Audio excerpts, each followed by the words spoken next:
So here's the thing that's going on that really motivated me, that I saw today, and that I hope you guys can watch too. So, and I probably should have talked about it at the beginning, but I wanted to get all that stuff out the way. Did you guys watch the J. Cole little 12-minute, I guess you could call it, opening documentary for the off season on his YouTube, the 12-minute one? Yo, y'all need to check that one out. Now, the first 2 minutes, right off top, I knew I was like, oh, me and this dude, we're the same. We're one and the same. We're thinking alike and thought about everything the same.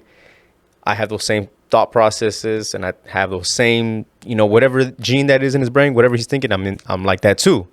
Now, does that sound a bit narcissistic? Yes, I believe it. But do I think, now, is there some bias to that? Do I think that he's, one of my favorite rappers of all time? Yes. Do I feel like in the past decade he's been top two? Okay, I'll give you debatable top three, but in my opinion, top two best rappers in the last decade? Yes. So is there bias? For sure. But there was something that was really telling, and there was something that kind of ignited me even more in my motivation, as if I didn't really already have any, or I didn't really need some. It just always helped it out a little more. I've been saying stuff behind closed doors, like off air, off the record, whatever you want to say. Some of my closest people, some of the people around me, I've been saying this shit, and he kind of said the same thing too. I'm not saying he copied me. I'm just saying, like, man, that resonated with me and I can relate. And in the opening 2 minutes or 3 minutes, when he's talking to 21 Savage, he's talking about like the thought process and the idea of like why the off season was this, and how he got the same, like the same motivation factor, or the same motivation drive from the warm up, the mixtape that he put out. You know what I mean? And I remember watching him and hearing him talk about all that was literally the same stuff that I was talking about doing before I started this podcast.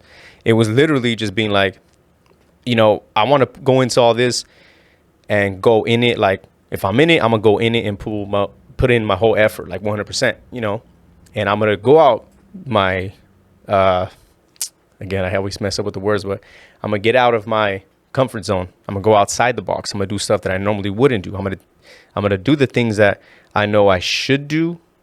That's only gonna benefit the podcast, even if it makes me a bit like uneasy, like, oh, that's not me, or that's not what I, reaching out to a bunch of strangers, or, paying for publishing or ads, or reaching out for marketers and reaching out to a bunch of, potential sponsorships for advertisers, and conversing not every day, but conversing with agents and setting up these and building these flyers, and, actively being on social media, because how important it is. Jeez, that's a tall order. That's something that's, understandably required, but it's just like, again, it's something that I'm not normally accustomed to. So I remember being like, I want to do this. I want to shoot these things. I want to reach out to this, and I want to network with this. I want to collaborate with this, and I want to, if this costs more right now, if the quality is going to be there and it's going to look and sound professional, then I'm going to pay the extra for this equipment, or pay the extra for this, or pay for this, or, you know what I mean? I'm going to stay up a little bit longer till fucking 12 or 1 a.m. and make sure the edits are good. I got to record at 3 a.m. because that's not the, the baby was going through some shit and he just wasn't having it. And I had not recorded because I got home late for work, and I got this and that, but I still had to commit to releasing them on the Wednesdays. So I have to get up at 3 a.m. and record at 3 a.m. Cool. I'm fine with that. Those type of things.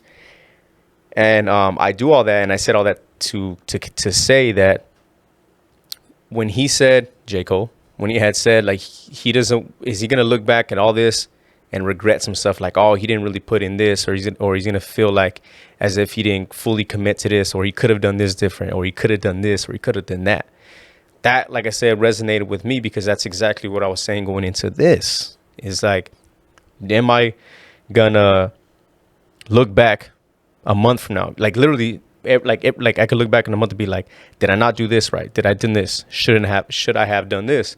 Or am I really putting in everything I need to do to kind of get it out there to the world? You know what I mean?